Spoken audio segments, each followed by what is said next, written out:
Hello दोस्तों, स्वागत है आपका शेयर माई फ्यूचर में। दोस्तों, आज हम डिमांड थ्योरी के अंदर टॉपिक को डिस्कस करेंगे। वो टॉपिक है change in demand curve. Change in demand curve के अंदर हम देखेंगे किस तरह से डिमांड कर्व में चेंज आता है। चेंज इन डिमांड कर्व को फर्दर टू पार्ट्स में कैटेगराइज किया जाता है। एक होता है first change along with demand curve और सेकंड होता है shift in demand curve.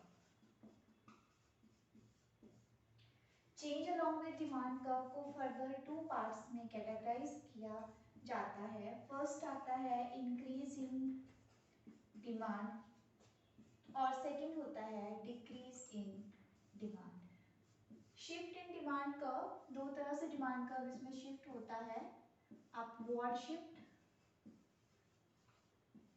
And second है डाउनवर्ड शिफ्ट। आप वन बाय वन करके इनको डिस्कस करेंगे। उससे पहले मैं आपको बता देती हूँ, change along with demand curve it happens only when the change comes in price. ठीक है, ये कब होता है? जब हमारा प्राइस चेंज होता है। ठीक है, बाकी सारी कंडीशन जो है वो कांस्टेंट रहती है। शिफ्ट इन डिमांड कर्व क्या होता है? इसमें हमारा डिमांड कर्व एग्जिस्टिंग पोजीशन से शिफ्ट हो जाता है। तो ऐसा कब होता है? It happens when there is change in any factor which affect the demand. Change in any factor. ठीक है, जैसे प्राइस में भी चेंज हो सकता है, कस्टमर की इनकम, कस्टमर की प्रेफरेंसेस, कस्टमर के एक्सपेक्टेशंस, किसी में भी चेंज हो सकता है। तो अगर इस तरह से प्राइस के साथ साथ अन्य किसी कंडीशन में चेंज आए तो शिफ्ट हो जाता है हमारा डिमांड कर्व। देन अब इनको वन बाय वन करके डिस्कस करते हैं। तो स्टार्ट करेंगे movement along with demand curve से और change in along with demand curve. तो फर्स्ट है movement along with demand curve. Movement in along with demand curve जो है, इसको हमने टू पार्ट्स में कैटेगराइज किया था। फर्स्ट है इंक्रीज इन डिमांड। मांग कब बढ़ती है? मैंने आपको पहले भी बताया था, मांग बढ़ती है जब हमारा प्राइस कम हो जाता है। तो प्राइस के कम होने से हमारी डिमांड इंक्रीज हो जाती है। देखिए फ्रेंड्स, यहाँ पे मैं एक टेबल बना रही हूँ जिसमें ये मेरे पास प्राइस दिया है और ये क्वांटिटी दी है।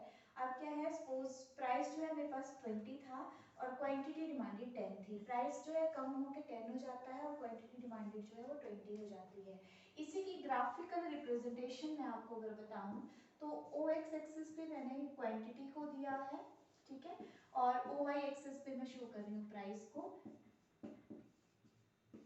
तो देखिए किस तरह से चेंज आता है। यहाँ पे जो चेंज आ रहा है, मेरे पास प्राइस है 20, ठीक है। जब प्राइस 20 है तो क्वांटिटी डिमांडेड 10 है, ये ए पॉइंट पे लिख रही हूँ। उसके बाद प्राइस जो है कम होके 10 हो जाता है और 10 पे क्वांटिटी डिमांडेड जो है वो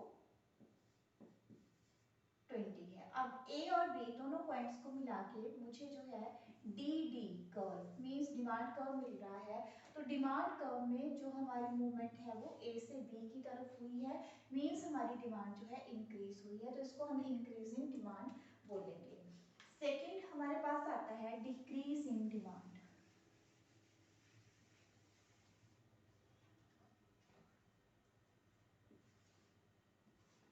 decrease in demand. Decrease in demand में क्या होता है कि हमारे प्राइस के बढ़ने से क्वांटिटी डिमांडेड जो है कम हो जाती है। इसको मैं एक शेड्यूल और टेबल की हेल्प से बता रही हूँ।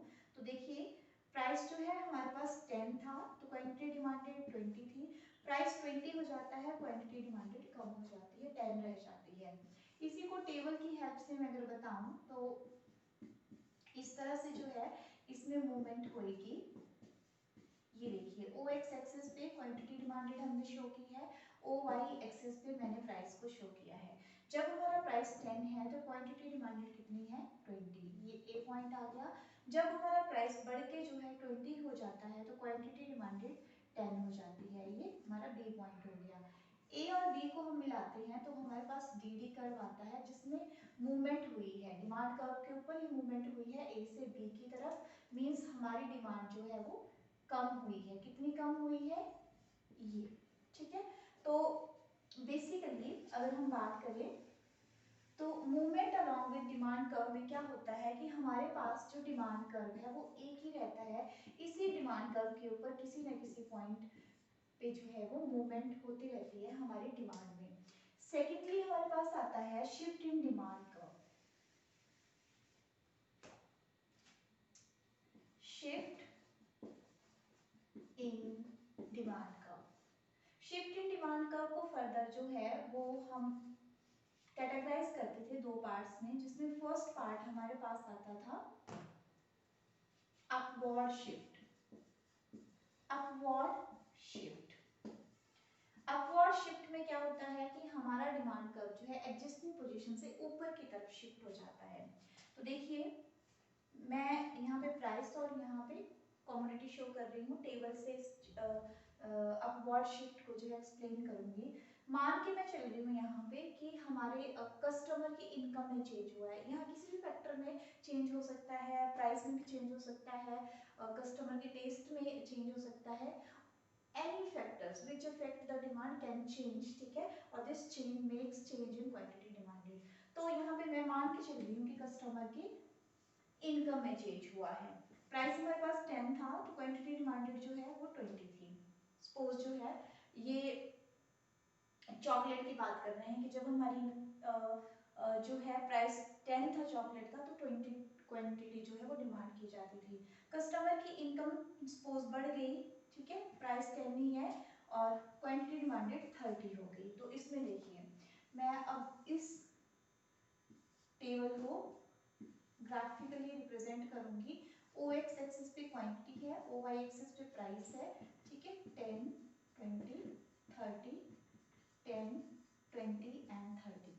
देखिए प्राइस हमारे पास 10 है, क्वांटिटी डिमांडेड स्टार्टिंग में कितनी है 20, ये हमारे पास डिमांड कर्व है, डी डी डिमांड कर्व हम इसको लिख रहे हैं, ठीक है। अब सेकेंडली क्या होता है, प्राइस हमारा 10 ही रहता है, ठीक है, 10 प्राइस पे जो है हम इनकम बढ़ने से कस्टमर द्वारा जो मांग की जाती है वो बढ़ जाती है। तो ये देखिए अब हमारा डिमांड कर्व जो है वो अपवर्ड की तरफ शिफ्ट हो गया और नया डिमांड कर्व D1 करके हमारे पास आ गया, ठीक है। सेकेंड हम शिफ्ट इन डिमांड कर्व में अब डिस्कस करेंगे डाउनवर्ड शिफ्ट को। डाउनवर्ड शिफ्ट,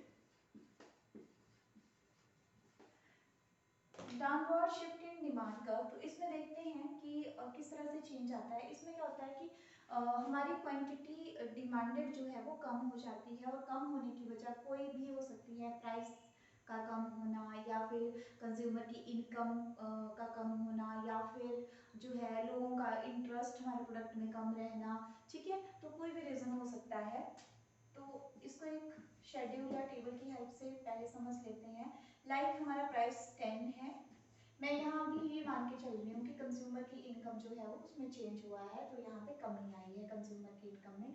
जब चॉकलेट का प्राइस 10 रुपीज़ था तो कस्टमर जो है वो सपोज 30 चॉकलेट की डिमांड रखते थे, बाद में क्या हुआ कस्टमर की इनकम कम हो गई तो प्राइस में कोई चेंज नहीं हुआ था चॉकलेट की, चॉकलेट का प्राइस 10 ही है लेकिन कस्टमर के पास अब उतना पैसा नहीं है चॉकलेट खरीदने के लिए तो क्वांटिटी डिमांडेड कम कर देता है, ठीक है। ग्राफिकली जो है इसको हम अगर समझें तो ओ एक्स एक्सिस पे सपोज मैंने क्वांटिटी डिमांडेड दी है, ओ वाई एक्सिस पे मैंने प्राइस को शो किया हुआ है, ठीक है, और यहाँ पे अब हम इसको ड्रॉ करते हैं। तो स्टार्टिंग में देखिए हमारे पास जब प्राइस 10 है तो क्वांटिटी डिमांडेड कितनी है 30, ठीक है, और ये हमारे पास डी डी करके डिमांड कर्व है। सेकेंडली क्या होता है कि प्राइस तो 10 ही है हमारे पास लेकिन कस्टमर की इनकम कम होने की वजह से क्वांटिटी डिमांडेड कितनी हो गई है, ये देखिए 20, और ये हमारे पास न्यू कर्व आ जाता है D1 करके। तो यहाँ पे जो है वो हमारा एग्जिस्टिंग कर्व जो है वो नीचे की तरफ शिफ्ट हो गया है। देन मैं शिफ्ट इन डिमांड कर्व को एक बार फिर से आपको शो कर देती हूँ। सपोज ये हमारा डिमांड कर्व है डी करके, जब अपवर्ड शिफ्ट होती है तो ये ऊपर की तरफ चले जाता है, और जब डाउनवर्ड शिफ्ट होती है तो ये नीचे की तरफ चला जाता है। अपवर्ड शिफ्ट मीन्स यहाँ D1 हो गया, और डाउनवर्ड शिफ्ट में क्या हुआ, ये D2 हो गया। क्लियर? सो फ्रेंड्स, ये आज हमने जो है चेंज इन डिमांड कर्व पढ़ा। इसमें क्या होता है, दो तरह से चेंज होता है, movement along with demand curve and shift in demand curve. Movement price में चेंज आने की वजह से होती है, ओनली चेंज इन प्राइस की वजह से। और शिफ्ट इन डिमांड कर्व में क्या होता है कि प्राइस के अलावा अन्य किसी भी फैक्टर में, प्राइस के साथ साथ अन्य किसी भी फैक्टर में चेंज आने से हमारी जो डिमांड है वो चेंज हो जाती है। उससे हमारा एग्जिस्टिंग डिमांड कर्व जो है वो अपवर्ड या डाउनवर्ड की तरफ शिफ्ट हो सकता है। Thank you friends, for more videos like our channel shape my future.